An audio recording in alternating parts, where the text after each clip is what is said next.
Our theme is God's care for all. When Jesus had been driven into the desert to fast and pray after his baptism, he was confronted by a number of choices about the nature of the ministry he was about to embark upon.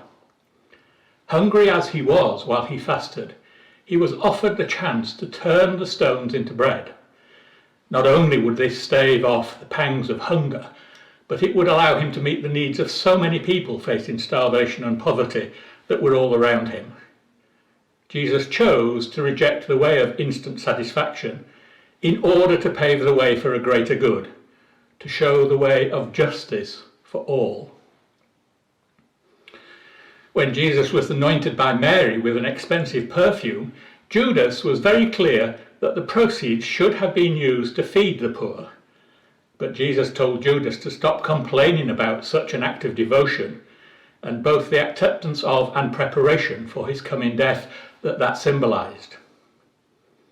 But elsewhere in his ministry, time after time, Jesus is filled with compassion and responds with love and compassion to those who are hurting. When Jesus has been teaching the large crowd who have gathered to hear his authoritative word, he recognizes that they not only have a need for spiritual food that he's been sharing with them, but also are hungry as they hang on to his every word and need physical food too. His disciples see this need as insurmountable, but Jesus, in his compassion for the crowd, finds a way to meet their need, so they are fed to overflowing. Our gospel reading set for today is just one of those many occasions when Jesus sees the need of someone who is hurting badly and responds to bring healing, wholeness, and a sense of worth to those whom everyone else has ignored and kept on the margins. For 18 years, this woman had carried the pain of the spirit which had crippled her. For 18 years, the leader of the synagogue had seen her there weighed down in pain and discomfort. And all he saw when Jesus met her in her need was that the rules of society were being broken. He did not see the injustice, the pain, or the hurt. He just saw the rules. When Jesus healed a blind man, the authorities accused him of working for the devil. But the man himself was adamant. "One thing I know. Once I was blind, but now I see." The debilitating blindness was gone as Jesus responded with compassion and kindness. There are so many more instances in which Jesus meets someone, recognizes their need, and responds to that need in an appropriate way for that individual, with no concern for the wider consequences. The need is there in front of him, and he responds. In our society today, we regularly see new situations in which people are hurting and in growing need of solutions which lighten the burden of that pain. Solutions in which the light of hope can shine through the darkness. The rise in energy costs is the most obvious one today, feeding throughout the economy to crisis levels, placing more people into the tough decision of eating or heating, a decision they should never have to face. More families than ever are turning to food banks. The threat is looming larger for the autumn and for winter. Those of us who went to the Cost of Living Summit here in Ipswich heard how churches working together for Ipswich are seeking to respond to this growing need with the same compassion that Jesus showed in so many of his encounters. The need is great. It is before our eyes. And unlike the leader of that synagogue, so many church groups are finding ways to respond, be it through top-up shops, well-being cafes, safe harbour places, financial advice centres, a whole variety of safe spaces.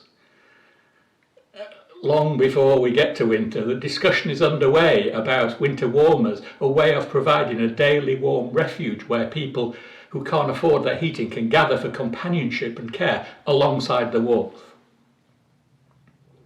Our discipleship calls us to live out God's care through compassion, to those in immediate need, just as Jesus did. And albeit slowly, we are responding and we are meeting needs in small groups as churches throughout the area. But if I take you back to my opening thought, in his temptation, Jesus did not give in to the siren call of instant gratification, or see the burden of pain and need before him as the only priority. He didn't ignore it, but he didn't see it as the only priority.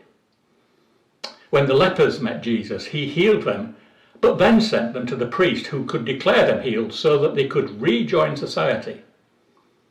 When the hemorrhaging woman had the faith to touch his coat for healing, Jesus called her out so that others could know she had been healed. In today's passage, not only did Jesus heal the crippled woman, but he then turned round to the authorities and challenged them outright on their lack of compassion, their callous disregard for the needs of this woman, who placed their rules above her suffering.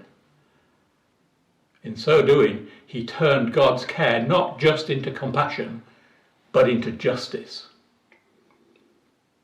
When you read Luke's Gospel, not just in bite-sized snippets, as you see the story unfold, you see time and again how Jesus takes a moment similar to this encounter in the synagogue and responds with compassion to the individual, but also makes a stand for justice by challenging the way the authorities exercise their power to their own advantage and to the disadvantage of the people they're supposed to be serving, rather than seeing their power as a vehicle for them to use to make a stand for justice. In our climate justice campaign, we recognised that we have to learn. We must act on that learning. We must speak out in advocacy for justice, and always do so by inspiring hope. This fourfold cycle sits at the heart of all aspects of our discipleship, not just the climate campaign that we ran. In our care, we must act out of compassion to meet today's needs, but we must also speak out in advocacy for justice, just as the Ipswich churches are working together to alleviate the cost of living crisis through our compassion. We have also begun to focus on the need to use our collective might to speak out for justice. This is just as much our call to discipleship as it is to challenge the complacency of those in power, showing callous disregard for the poor and the marginalised. We must speak out, we must advocate for change, fundamental change that will stop the next crisis. The current crisis needs more than compassion. As Jesus said to Judas, the poor are always with us, but we don't have to accept that poor becoming poorer and the weak becoming weaker, whilst the strong get stronger. The current crisis needs more than the compassion to those becoming more deeply embroiled in the pain around them and the suffering.